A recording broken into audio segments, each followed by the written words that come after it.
তৃণমূল কংগ্রেসের চেয়ারপারসন সদ্য সম্মানীয় আশিস বন্দ্যোপাধ্যায়ের নেতৃত্বে সারা বীরভূম জেলার প্রত্যেকটি প্রান্ত থেকে মামাটি মানুষের সৈনিক যারা আছে তারা সকলেই গিয়ে ওখানে উপস্থিত হবে। এটা আমাদের বিশ্বাস, এটা আমাদের আকাঙ্ক্ষা। যদিও বীরভূম জেলার বিভিন্ন প্রান্তে মামাটি মানুষের সৈনিক যারা আছে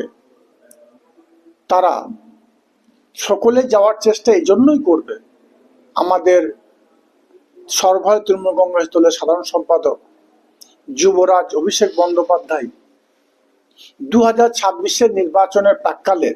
বীরভূমের মাটিতে, রামপুরহাটের মাটিতে তিনি যে পা রাখছেন, তিনি 26-এর নির্বাচনে বীরভূম জেলার মামাটি মানুষের সৈনিক যারা আছে তাদের চলার পথ কি হবে, কোন পথে তারা এগিয়ে যাবে,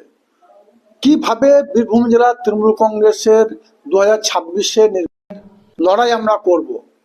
সেই পথ, সেই